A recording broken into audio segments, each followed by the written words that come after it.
Welcome to another episode of The Creative Runner. I'm your host, Coach Nicole Rodriguez.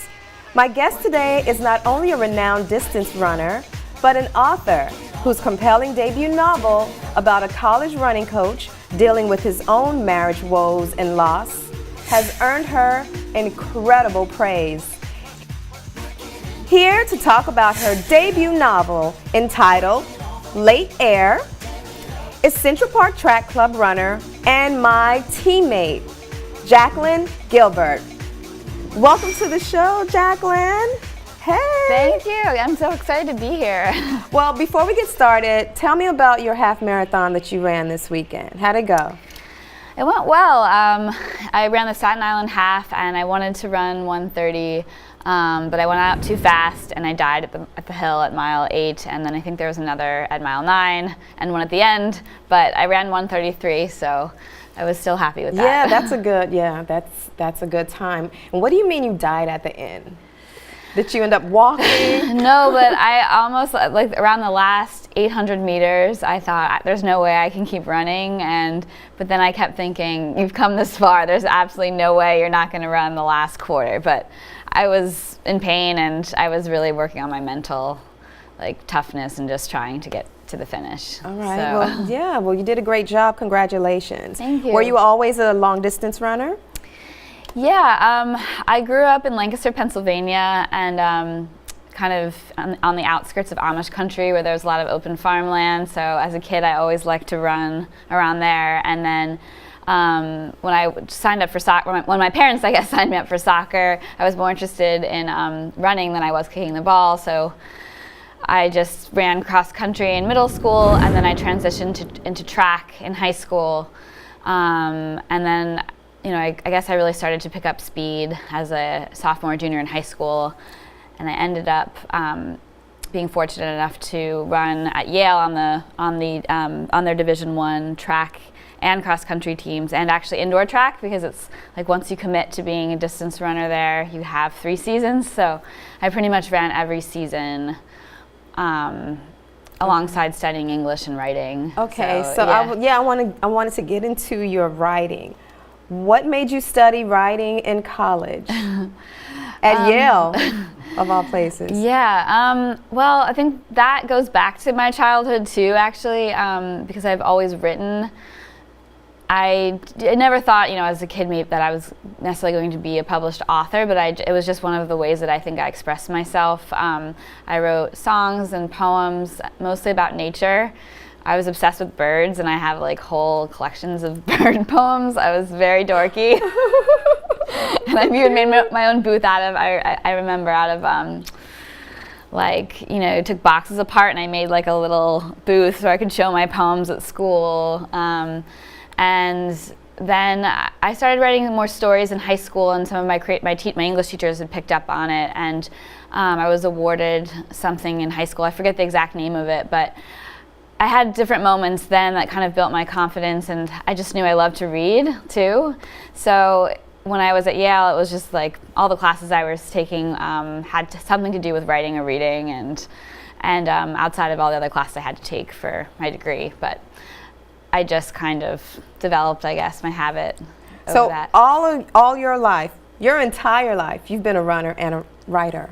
Yeah, it's really been these two parts of my identity that I think have worked in tandem and have helped me understand myself and definitely express myself, and manage. I like to be around people, but I am a little bit more introverted. So that is this both of those are two activities that allow me to go inward and think through things. So okay. And before I share my thoughts on your book, have you ever, since you're a runner, have you ever been inspired to write something while you're running? Yeah, well, I think it's changed over the years. But when I was younger, and when I would go on runs in middle school and high school, I'd often just sort of cycle through lines in my head, or I would see something especially running around the farmland. I would get really inspired by that, and I would think about something, and but it wasn't I would write the whole story. I was kind of more reacting to the language that would come into my head, and And sometimes too, I would even like, it sounds kind of weird, but I would even chant it or like come up with a line or something that would allow me to focus while I was running, so I could just be focusing on breathing and like whatever that was, especially if it was uncomfortable. Like if I was feeling pain, I think language kind of helps me get outside of myself again or something. Yeah. So you get outside yourself a lot in this book. Yeah. Because how did you come up with the personalities for the characters? Talk about the coach first. Introduce us to the two main characters here. Sure. Yeah. So there are two main characters that are telling the story in interlocking chapters, and the first point of view that the book opens with is Murray, who is loosely based off my college track coach. I thought so. Yeah. I really didn't want to ask, but I was like, I wonder if this is her. If you Google him, you'll be. Yeah. He's very memorable. Like he has this long mustache and he's a little unshaven, but he's extremely charismatic. Not that Murray is not charismatic, but he's more of a tragic figure in the book. Yeah. He has this very obsessive focus that doesn't really allow him to connect with others or be in the present. So that's a little like bit me. different. I can relate to him. I can too. I definitely think these characters are two parts of myself that just emerged. Okay. Because towards when I finished the book, I kind of thought, well, just to give you more background too, the other character, Nancy, is Murray's ex-wife, and she's this literary person. She's a literary curator, and so she sees the world through details that have to do with books and authors' lives and other artists' lives. So when I look at the two characters together, I can kind of see these two sides of myself, maybe like, you know, the athlete who's like very driven and focused on results and goals, and then this literary person who is kind of in her head and right. Yeah, so yeah. Now that we know your background, like when you know your background, yeah. and then you read the book, yeah, I can see how. Yeah, I can see how this is really you. You're both these characters. Yeah, and I think when I started the story, I mean, I originally had this huge what if, like a hypothetical, because this horrible thing happens in the beginning, and I had this what if that happened to me as a girl on the Yale cross country team, like it does in the book. But I just thought it would be too familiar if I went right into this young girl's point of view. I wanted to get out so I could like have a different experience and be in someone else's head. So because I had a memory of my coach, who was roughly in his 60s or maybe 50s when I was being coached by him, it just happened, okay, then I was transported into that character, but then I had to think back, well, who would he have been married to and how old would she be? So I ended up writing about a couple in their, mid-40s, Brilliant. 50s. Brilliant, by the way. Thank you so much. I'm not completely finished with it, but I wanted to ask, there are some steamy scenes in here, too. Thanks for bringing that up. No one's brought it up yet. I said, Including oh my parents. God. When I was reading it, Yeah. I was like, I looked at your picture, I was like, oh my God. This Amish girl is This Amish girl, woo, she's really creative. Yeah. And then I said, okay, and she's married. I bet they have a lot of fun. But yeah, so I feel like you did an amazing job. Thank you so much. I like when a story can take me on an emotional roller coaster, and that's what you did with thank you. with this book. And as a runner and a coach, I can relate to the coach a little bit, and I am kind of type like I can see myself in this book. And isn't that what you want your readers to do is relate? Yeah. Yeah, it's very relatable. And to have that. Well, when I think about reading too, that's my favorite thing, is to get lost in the story, and And yeah, when I was writing this book, I was always thinking about the reader, not like how will I necessarily please the reader and just make everything happen in a certain way, but make it feel real enough that you're not like, wait, that's not how it would be. And it was hard because I've never been a coach and I'm not a man. So I had to really think about what would it be like to be in that person's body. And it's a lot of pressure too. I mean, I'm sure you feel that, right? As a coach, like your athletes have to perform and you try to have a certain amount of control, but you don't really know what's going to happen out there, you know? Yes, so. People don't understand. I know for me, I do get obsessed with my athletes, especially when they have a goal. We got to get to this goal. Yeah. And sometimes you can forget that they are a person and they have lives. Yeah. Like they're not robots. So, I mean, I felt like he did that a little bit with her. Yeah. Well, and also I think on the other side, I think as an athlete or runner, you kind of can do that to your coach too. Think, does my coach have feelings? You know? No, I don't. Yeah, and so it's like a very, very particular relationship because you don't. I'm really interested too in like that idea that you can't let a ton of emotions in because you got to be really strong when you go out there.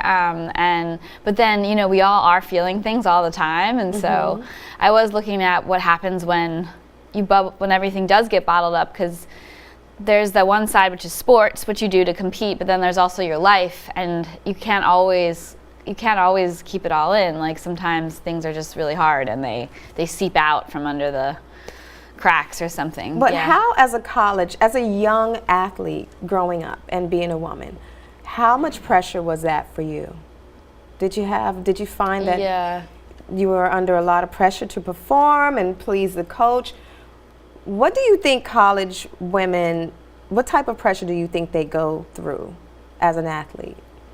That's a really good question, and I think that really goes to the source of why I wrote this book, because I actually I couldn't see it at the time, but it was a really hard time for me. Not that I didn't enjoy myself or make amazing friends and look up to my coach, which all those things were true, but secretly inside I just felt like if I fail, it's going to be the end of the world. And it felt like there were so many opportunities to fail because there was pretty much a race every week, every season, and we only really had the holidays off, in between.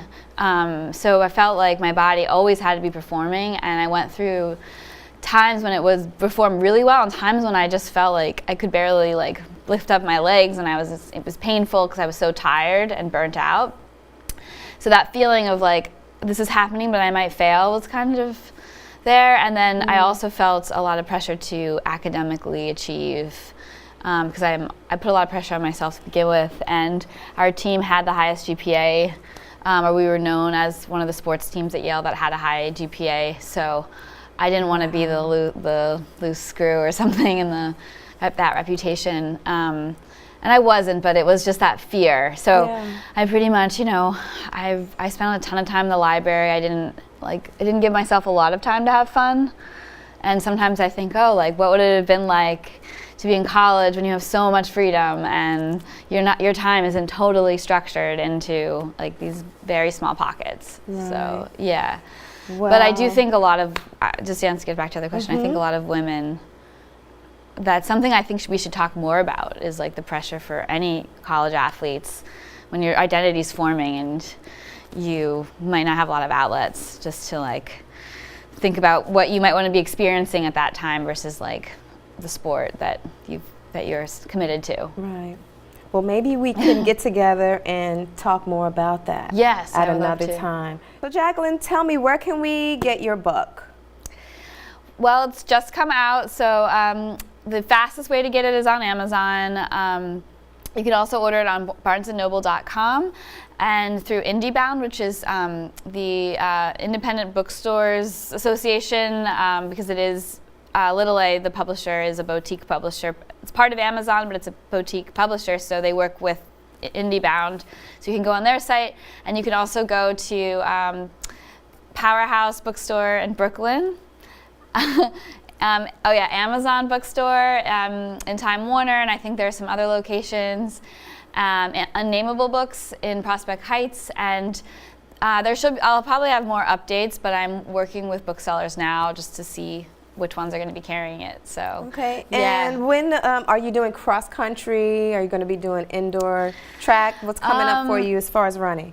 I'm training as much as I can with the team, but I'm gonna be running Boston in April, so I'm really excited about that. So I'll probably do another half just to kind of keep up my racing and mileage, and then kick into marathon training after the holidays when I can, just keep the launch going and travel to Boston. So, okay, so maybe some viewers may want to watch you. I think perhaps they may want to watch your progress. Do you post stuff on your Instagram and on social media? So you can find everything about the book on my website, jaclyngilbert.com, and then on Facebook, I'm just Jaclyn Gilbert, and I post on there pretty regularly, and on Instagram, I try to keep my story live with my adorable Weimaraner dog who I run with, and anything that I'm doing with the book and racing is on there, and lots of Central Park fun.